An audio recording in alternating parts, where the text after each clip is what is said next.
Kabantay mo sa kagwat sinanggo ni nga to ang mga amigo na to speakas. Magisgot na ganita o kinsay unang natukod, kinsay unang gitukod. Mingon din sila, kami mo yung unang gitukod. Kamong mga 70 Adventist, kalayo ra ninyo, 18th century ra mo. Maguwang pamangani ninyo ang tanduay. Mo ginailahan mga kaigsoon. So ang kuno na to na, kay tinod man po na, 18th century. So karon maghisgot na po ito kinsay nagpatay ni Kristo.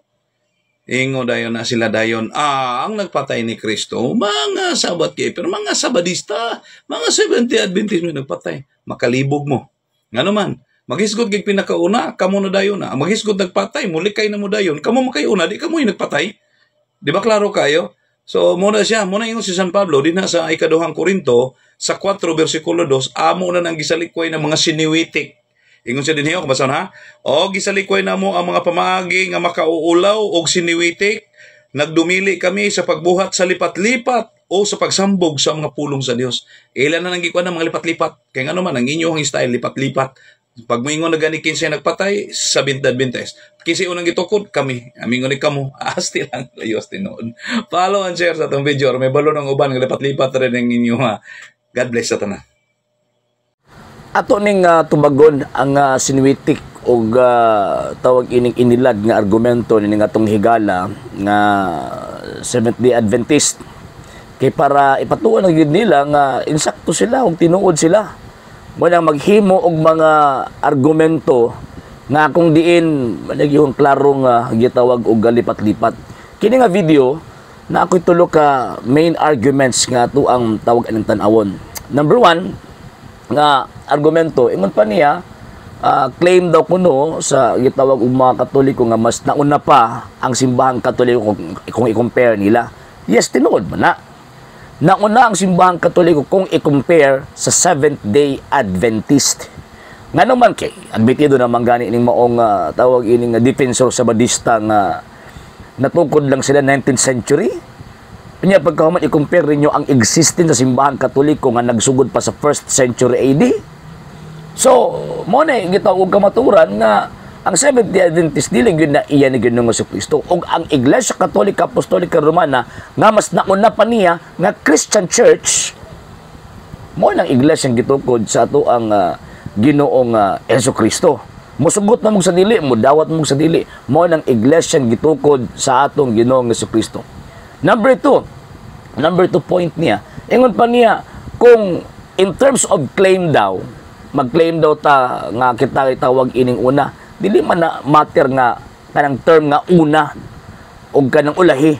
Kaya naman ni adjective, magod kanang word nga una that refers to the church, ang simbahang Katolika, refer man na sa Christian Church. Pag yung Christian Church, mas naunang simbahang Katoliko kung i-compare sa Seventh-day Adventist. Karon, para palusot ng atong amigo, sinwitik nga tawin ng argumento, ingon pa niya, ato nang isgutan ng pagpatay. Kaya ang argumento niya, kung kinsa datong nauna, modo ko dito ang gitawag og nagpatay. Mali, it is a fallacy of non sequitur. Nga naman, pinakauna nga tawagin ng argumento, nga nung non sequitur man na siya, it does not follow. Nga naman, tungod kay tinuod ng simbahang Katoliko, nauna nila nga kining Seventh-day Adventist. Pero ulahin na ang simbahang Katoliko kung i-compare sa reliyong Judaismo. O ang nagpapatay kang Kristo, mga original nga mga Sabadista. O ang ilang religion, dili Seventh-day Adventist, kundi ang ilang religion, Judaism. Mga Sabbath keeper, to sila mo, di mga original. Nga mga Sabbath keeper, nga wa mo tuog ang Ginoong Jesucristo.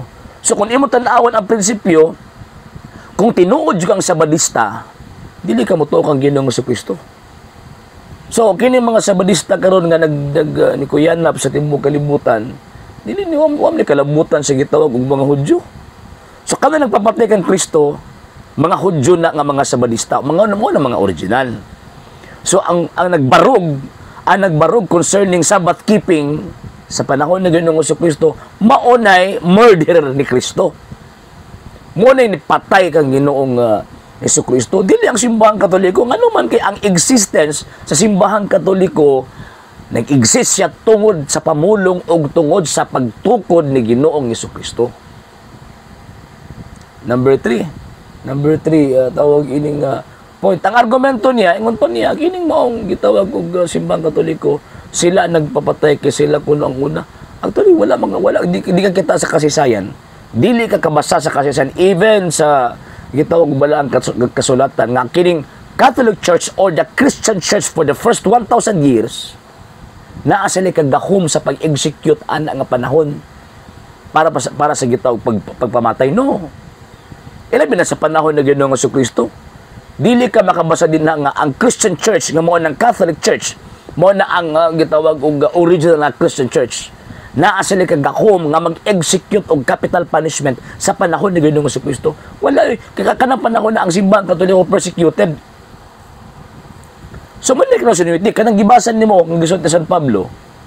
Kamo mo iguan na. Nga naman switik man inyong argumento. Kay para makalusot mo, para ingnon mo nga tinuod mo compare ninyo ang adjective ng word ng Sabadista nga kami na kauban mi dito. Wrong, mali.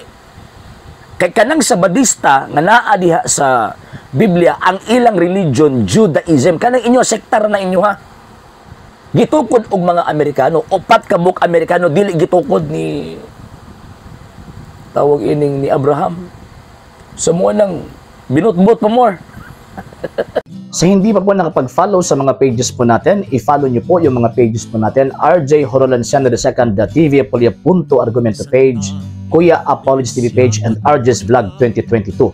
And pwede rin po kayo mag-send po dyan ng Facebook stars. And also, sa ating po mga channels, sa hindi po nakapag-subscribe, i-subscribe po ninyo yung mga channels natin, Dalay Catholic, Apologies International Official, RJ Sano II TV, Kuya Apologies TV, and Barrio Kawayan Religious Forum.